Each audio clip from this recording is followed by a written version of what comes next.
dwelling in Venice, the Mona Lisa. Da Vinci was, in fact, not just a painter. He was an inventor, a scientist, and also a gifted musician. Well, did you know that Perkasie had its very own Da Vinci? His name was Roy Landenberger. And although not famous, he was also an artist, an inventor, a musician. Tonight we'll learn more about Roy Landenberger and the Vinci of Perkasie. Tonight's speaker is Murga. Most of us here will recognize Sue from volunteering with the Perkasie Historical Society. She's been a great help at the museum with archiving and our museum events. She's been instrumental in researching our Perkasie beads collection, and especially with our 1759 Kennedy. Some will also recognize Sue from the Carousel souvenir stand. Sue has worked at Murga for 28 years, and she volunteers with the Sellersville Theater and Whiskers of Love Cat Rescuers at Sanctuary. Very busy woman. And here we are. Welcome, Sue Murga.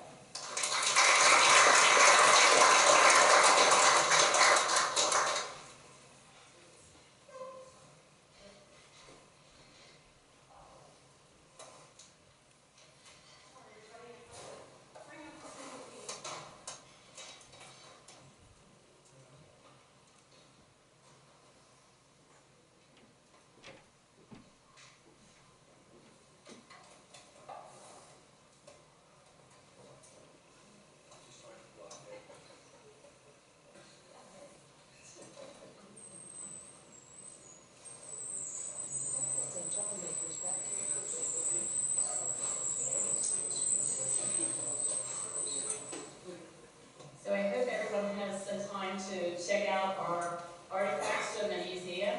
We have an interesting collection of Roy Landenberger items, a good number of pieces of art, and we tried to get a representative sample for tonight.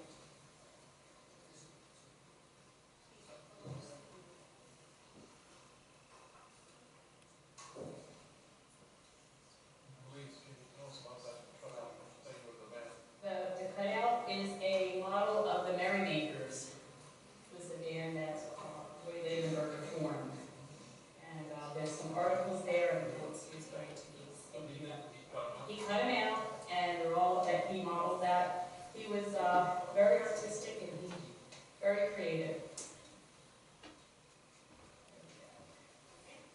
All good. There you go. Thank you.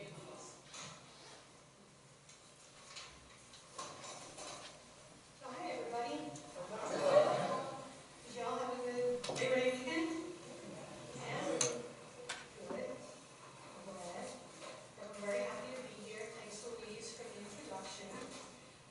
As she said, we're going to be talking about Roy Landenberger and Leonardo da Vinci. So we start off with who was Leonardo da Vinci? As Louise already gave an introduction, so I'll just zip right through it here. But we all know him mainly, I think, famous Renaissance artist from Italy. Painted the Mona Lisa, the Last Supper, and a lot of other amazing paintings. You might recognize the Trivial Man. This image, this drawing. Leonardo da Vinci actually spent several years studying the human physique, trying to get the proportions exactly right. And I think this probably helped him with his painting. He came up with this drawing here of the man in the circle and the square. So that's something you might recognize.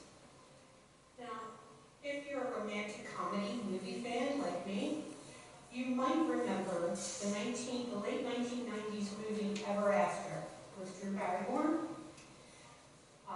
There is a scene there where Drew Barrymore's character is floating on a river, and Leonardo da Vinci comes walking on water right next to her, looks down and says, "Oh, it looks like rain," and startles her.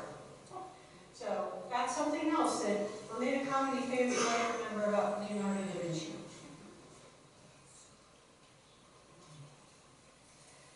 So, as Louise mentioned in the introduction, Da Vinci was also a very talented singer and musician.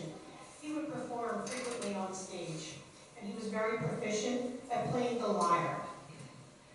The lyre was a stringed instrument, and he was very proficient and would play that, I believe, mostly in his younger years.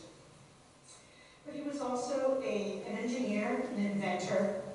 He was obsessed with the idea of flying. So there were lots of drawings in his notes of various flying mechanisms. And of course, walking on water was another one of his interests, hence the movie Seen in Ever After. So Da Vinci was also a designer of musical instruments. I bet you didn't know that. But he is said to have designed a lyre in the shape of a horse's head or maybe a horse's skull for a very wealthy gentleman. And they did find additional drawings of various instruments in his notes. And speaking of his notes, did you know that Da Vinci wrote all of his notes backwards? Very interesting fellow. So let's do a little background on Mr. Landenberger. So Roy was born on October 11, 1891 in Pine Grove, Pennsylvania, which is in the Schuylkill County. In 1901, his family moved to a rented home on Gray Street and in Perkasie, and Roy was 11. Now his mother, Sarah Ann Savahan, his father, William Landenberger, and he had an older brother, J. Philip, and a sister, Pauline.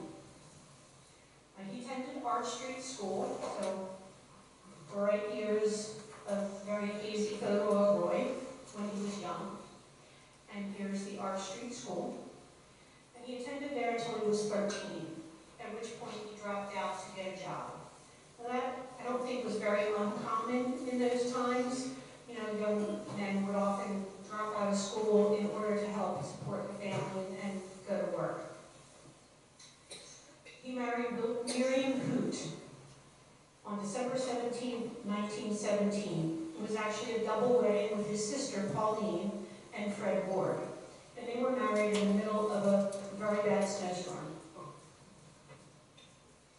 Now, daughter Betty Landenberger was born in 1923. She later became Betty Dillman. And Miriam died on March 22nd, 1984.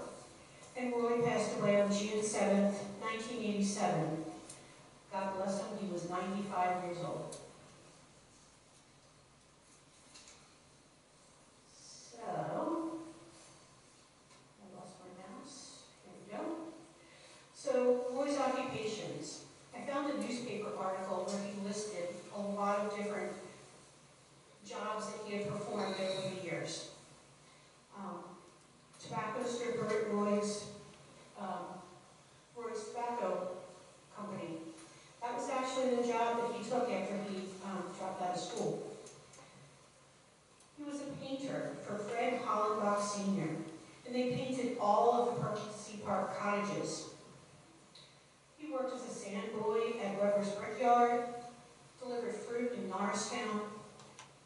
He even worked the night shift at Bethlehem Steel. And he worked at the U.S. Gauge in Sellersville for a period of time.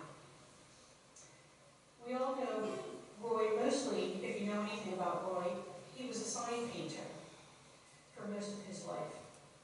So he would work with his brother Philip, and they painted signs, bulletin, art, water tanks, just about anything. He also worked for a period of time at the Brewster Airplane Plant in Johnsonville, which is near Warminster. And he even did a small stint working for the Lehigh Valley Trolley Company.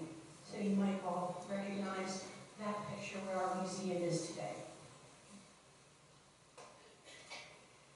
So we're going to switch gears and we're going to talk about Roy, the painter. So we know he painted signs. He painted the Perkasie Park cottages. After moving to Perkasie, his brother, Philip, started his own sign painting business, and it ran out of the Trexler Brothers barn on Chestnut Street.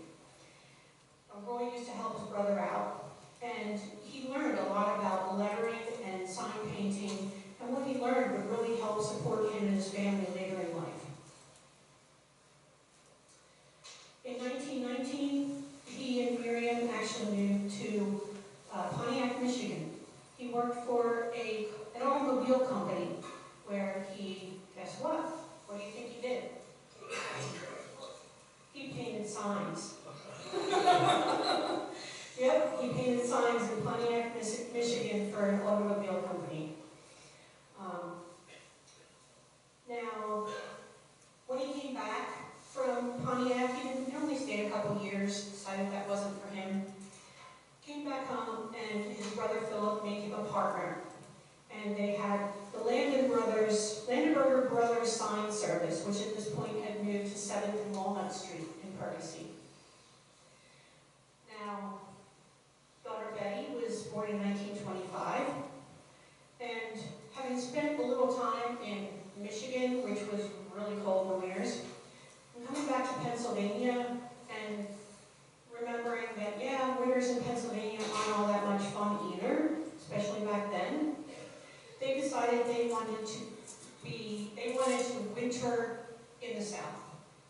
So they would travel down to Florida, and they would stay about 5 or 6 months. And while down there, Roy would support his family by painting signs. He had his little sign business in St. Petersburg, Florida. Now, they did that for about 4 years. After returning to Perkasie every winter, he worked out of a studio at his home on 6th Street. So I have a nice little, it's hard to read, a little dark, but this little advertisement is from Roy Landenberger, and it references his studio on 6th Street.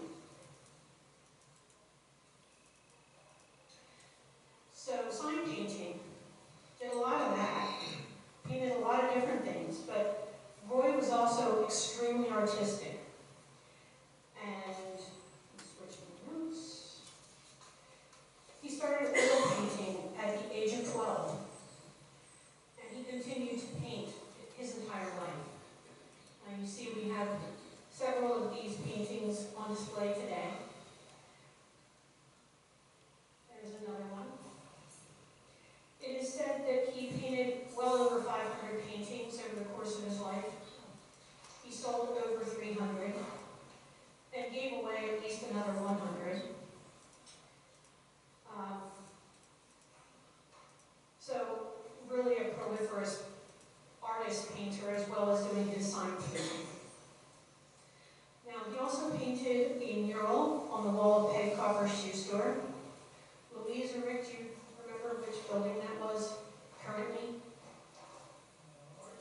That's what I thought it was the Art Street building. Okay. Yep. Unfortunately, that mural is no longer there, but I would have liked to have seen it. Did anybody here see it? Do you remember seeing it? We were just babes. Yeah. Well, later in life, probably after he pretty much retired from sign painting, they had moved to a home on 9th Street, which is pictured here. And Roy started his own art studio up on the 3rd floor of this home right up here. And he taught many children and adults how to paint in that studio. So, as far as artwork is concerned, painting was not the only form of art that Roy was involved in. He also dabbled in woodworking, and actually it was on October 29th, 1911, his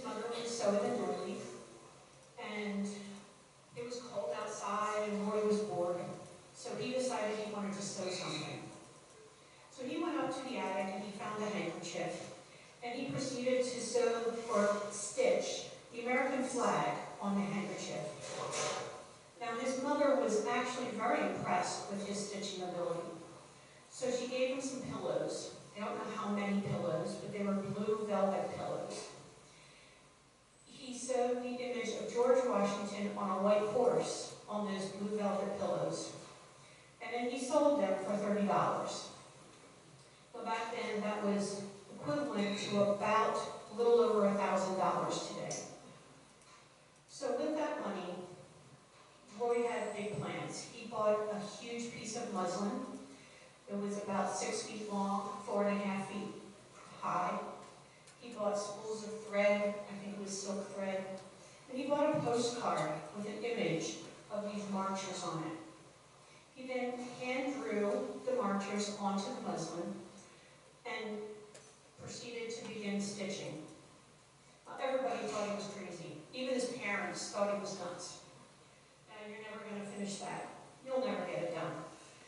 But Roy was a little persistent, maybe a little stubborn, and he needed to prove him wrong. It took him 3 years and 1 million stitches and 1,000 skeins of silk to finish that image that you see there, that hand-sewed picture. Now, he used cross-stitch, long and short stitches, tangle stitches and jump stitches, which I've never heard of those, so I don't even know what they are, but he was apparently pretty good at it. And he did it left-handed without the use of a thimble. Yep. So, once he finished his project, it was on display in Philadelphia, in Detroit, and in a bunch of other places in between. In 1918, Roy decided he was going to go a step further, something a little more difficult. He was going to stitch a tapestry. And we do have a photo at the very end in the frame of Roy and his tapestry. He began stitching that tapestry in 1918, sewed on and off for 3 or 4 years. And then he decided, in 1922, he's like, you know what, I'd rather just paint. So he put away the tapestry, and he went back to his painting. Well, in 1968, he didn't like the idea that he had left something undone, so he picked up that tapestry and began stitching again. And he finished that on December 27, 1969. So a really talented person in many different ways.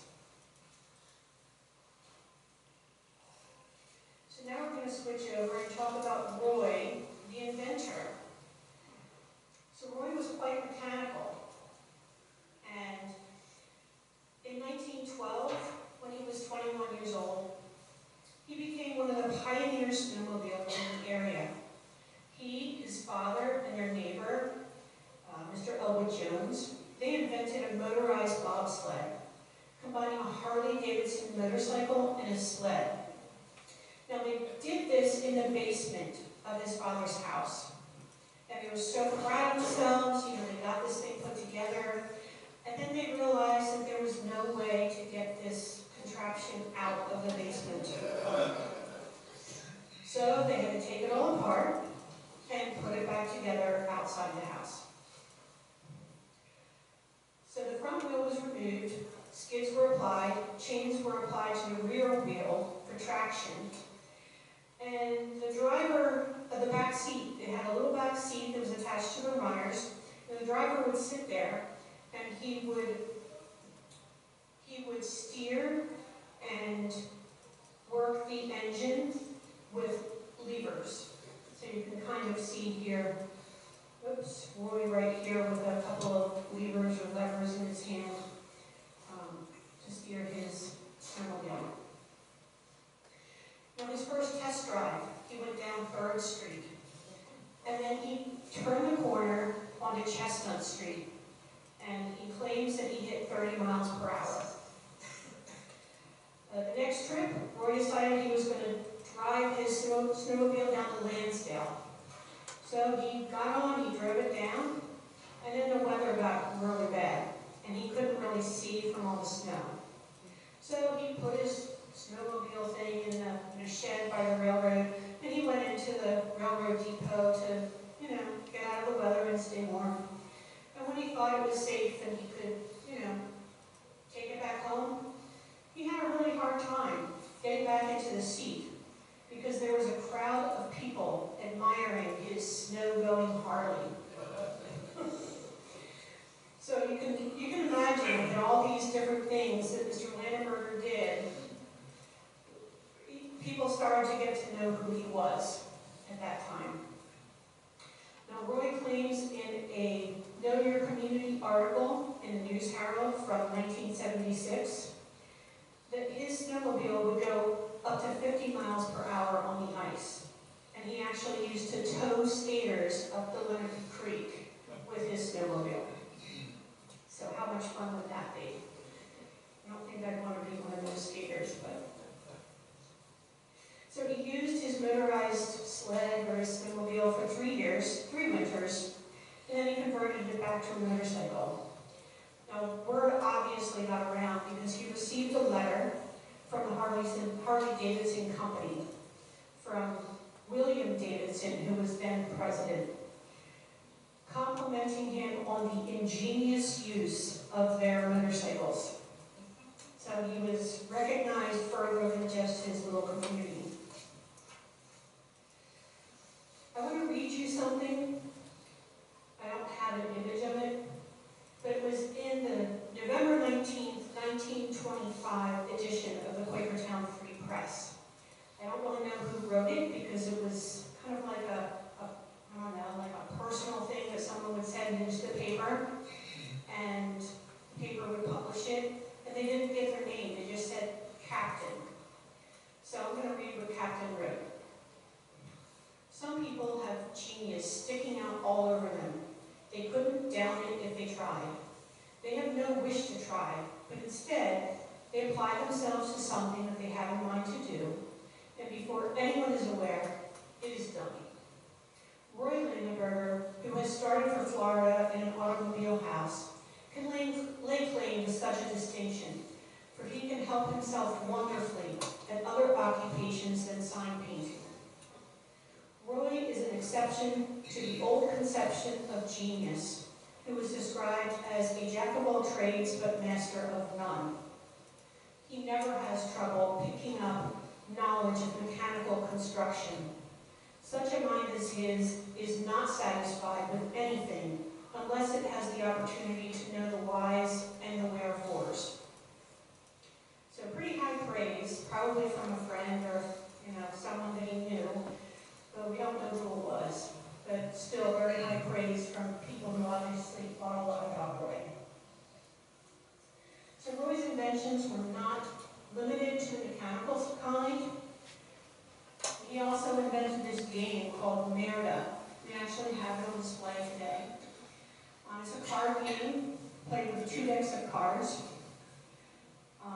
From what I hear, it's a rather complex game, kind of like Roy.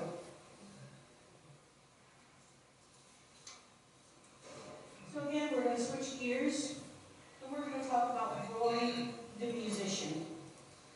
So, although he's a very talented artist and he was mechanical and invented things, he admitted that music was his love at heart. That's what he really loved to do. So in 1913, after they'd been in Perkasie for just a couple of years, he and his brother joined the harmonic band. I believe his father joined as well. This picture here, this is Roy right here, and you can see he's playing the trombone. I don't know where Philip or his father are, so I'm not sure if they're in the picture or not, but I definitely know Roy. Now, they would perform at weddings and other gatherings, and the money they earned went towards an annual camping trip. Now, in 1915, the borough of Perkasie decided that they wanted to try to attract more people to the area and encourage new residents and economic expansion. So they had a contest to come up with a slogan. And the slogan that won was active and attractive, that's Perkasie. Pretty funny, right? Pretty good, but pretty good slogan. That slogan was written by Willis Cole. So in 1916, Roy decided he wanted to do something to try to further this economic expansion and, drawing more people to Perkasie. And he wrote the song, Perkasie, Active and Attractive. Now this is actually on YouTube. I listened to it. It's a group of mostly women singing the song. I don't know who they are, but I found it on YouTube and listened to the song. So if you have any interest, look up Perkasie, Active and Attractive, and you'll find it. So Roy continued to play in various bands. Even the stint that he did up in Michigan, he played in the Oakland Motor Company concert band. That was from 1919 to 1921. But if anyone here knows anything about Roy Landenberger, they probably associate him with the Penridge Merrymakers. So the Penridge Merrymakers, actually there used to be a group, the Golden Age Club, and they had a band, and they disbanded. So Roy decided he was going to start his own band at the age of 71 in 1963. Now, everyone in that band was a senior citizen, and many of them had not picked up their instruments in 30 years or more. But he convinced them, and they got together and started playing. So the founding members were Roy. There's Roy right here. Miriam, his wife, she played the mandolin. Charles Phelps, he's the fellow, their names are on there, you can see, I don't have to point them out. So Charles Phelps, he played the steel guitar. And then Freeman Snyder played the harmonica. Now, very quickly, other members were voluntold to join the group, maybe. That's a term we like to use at work, you're voluntold. So his sister Pauline joined, her husband Fred. Philip Landenberger joined, his wife joined. Mrs. Freeman Snyder's, she joined as well. So that's all the folks that are in this picture. Over the years, more people joined with different instruments. Some people dropped out because, they're senior citizens, they get older, health issues, it's not easy to get around or whatever. So it was kind of an evolving, a revolving door for a little while.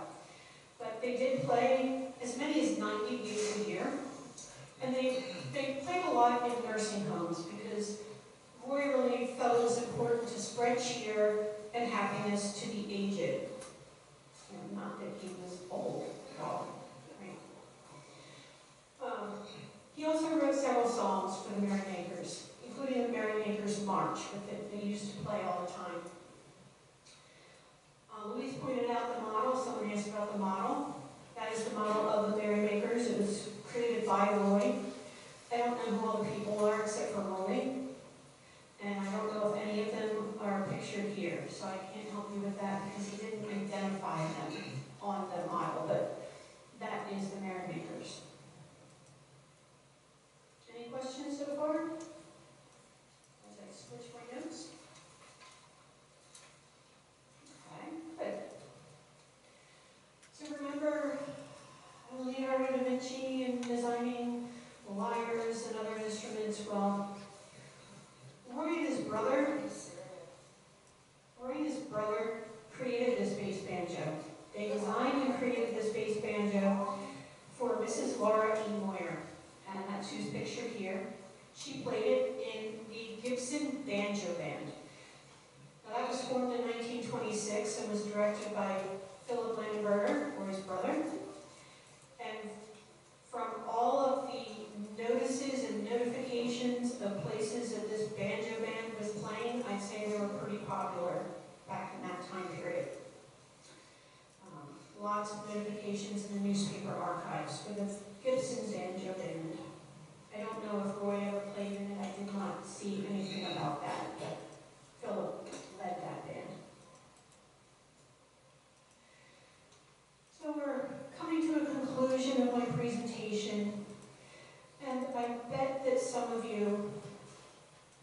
learned some things about Mr. Landenberger. Maybe you didn't even know who he was.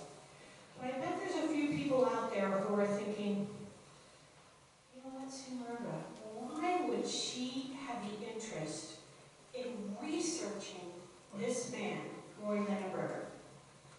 Anybody thinking that? Come on, you can raise your hand. Yeah, we're all thinking that, right? Well, a little weird, but there is a connection. Roy's daughter, Betty Dillman, was my piano teacher when I was in elementary school. That connection piqued my interest. And when I was supposed to be archiving for Louise, I would be pulling out that Roy Landenberger file and going through it and learning as much as I could. And then Louise was like, you need to do a presentation about Roy so you can do all the research you want. I said, okay, I will. So I began learning about Roy, and I was just fascinated, fixated by this amazing man and all the talent. And from everything I read, he was actually a pretty nice guy too. And in my mind, I immediately likened him to Da Vinci. Inventor, musician, painter. If they had had mechanics back in Da Vinci's time, I'm sure he would have been into that. So, I hope you've enjoyed learning about Mr. Landenberger tonight. And I hope that, like me, you can kind of see some of the similarities between Italy's Leonardo da Vinci and Perkasie's Roy Landenberger. So thanks all for listening.